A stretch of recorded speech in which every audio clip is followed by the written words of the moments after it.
This may seem like basic advice, but you'd be surprised how many people actually think they have an edge over the house. Regardless of how good you are, or how much experience you have, or what technique you use, the casinos have been at this for a lot longer than you have. The odds are stacked in their favor, and while you may win in the short term, you will eventually lose. Knowing this can help keep your head clear. I used to be asked which machine paid out the most often in the casino, and my answer was always the same, the one with the letters ATM on the front. When you decide to go to the casino, you must assume that you are going to lose, and treat it as such. Decide beforehand how much money you can afford to spend on the evening's entertainment, and take no more than that amount in cash. Leave your checkbook and credit cards in the room or at home. When you have played through the cash in your pocket, leave. This seems, again, like an obvious point, but it is something that gamblers often forget. Always be aware of your win-loss ratio. At any time, you should know exactly how much you have spent and how much you have won since you began this session. It doesn't seem like much when you're playing quarter slots until you realize that you've been shoving $5 bills into the machine. The casinos love to quote the old adage, a winner never quits and a quitter never wins, but the opposite is true when it comes to gambling. My wife and I have a standing rule. We play only what we intended to play before we arrive, see number 2, and, if at any time, we reach double the amount we came in with, or greater, we cash out and leave. Just as small losses add up quickly, so do small wins. We go to the casino to eat about once every 2 months or so, and when we go, we usually bring a little extra cash, often $5 or $10 to play in the machines. In general, we lose or break even, but we have won and walked out often enough that, over the course of 3 years, we're up by about $25. There's a reason that few casinos have clocks or windows. Compensate for this by wearing a watch or carrying a timepiece and referring to it often. At any point, you should know exactly how long you have been sitting at the table or the machine. If you've been at the same location for more than 15 minutes and you haven't at least broken even, it's time to cut your losses and go. Sometimes, in addition to limiting the amount of money I bring with me, I also set my watch alarm to 30 minutes or so. When the alarm goes off, regardless of whether I'm up or down, I leave.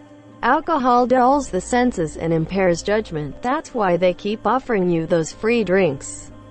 Fortunately, combating this tactic is as easy as saying, "No thanks." Of course, the waitress will keep tempting you. After all, her job is to keep you there at the table or in front of the machine. If you need an excuse, you can always claim to be the designated driver and they will usually leave you alone. Just remember, they can't force you to accept the alcohol. All too often while working the floor, I would see people sitting in the same location for hours on end. Sometimes it happens much more often than you think. These people would not even leave to take a bathroom break, instead simply urinating, or worse, right there in the seat. Sometimes they would shift to another seat, but more often, they simply sat in their own filth and kept playing. Such is the drive of greed. Get up once in a while and walk around. Go to the restaurant, if there is one, or snack bar and get a soft drink. Use that time to check your win-loss ratio, see number 3, and if you find that you're ahead, it might be time to go. There's no shortage of people trying to sell you on time-tested methods for beating the casino. Everyone seems to have a system that they claim works for them, but if you ask around, you'll find that they made their money selling books, not playing casinos. If all of these systems worked as well as they say, how would casinos still be in business? And doesn't it stand to reason that the casino operators have read these books too? There is no perfect system that can defeat the odds that are weighted in favor of the house. And it's a waste of money to try. Gambling is largely luck, and you have no control over that factor. What's more, most casinos write the rules such that the odds go to them. Many slot machines today offer varying levels of payout with a number of coins played. Of particular importance to note are linked machines that are placed in different casinos across the country and tied to a central mega jackpot.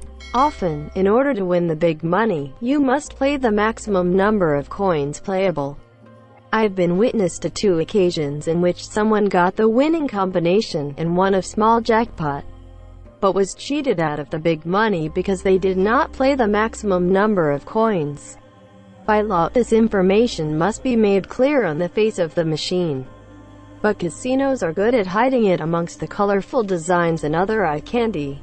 Cashiers in casinos have been trained, or machines where they replace humans, have been programmed to provide you with the largest possible denominations of bills when giving cash outs. This is because they know that you have to pass through the maze to get back out, and you might be tempted by the lure of a particular machine. You sit down to play just $1 more, only to discover that the smallest bill you have is a 5. It would be wrong to say that no one ever wins. In fact, casinos are filled with winners. Sometimes big winners. But stop and ask some of these people how much they have spent trying to get to that point, and the numbers become a little more revealing. It is very rare to win huge amounts of cash without having paid excessive amounts to achieve that goal. Ever notice that casino winners, in large part, tend to be in the ages of 50 and upwards? Who else has all day to spend in front of a slot machine, shoving coins into it? Sometimes you get lucky. I've had days when I've walked into a casino with $2 and come out 2 hours later with $20. There have also been days when I've gone in with $20 and come out in 15 minutes with nothing. The best way to win? Don't play. But if you must, then these tips will at least help balance the odds a little.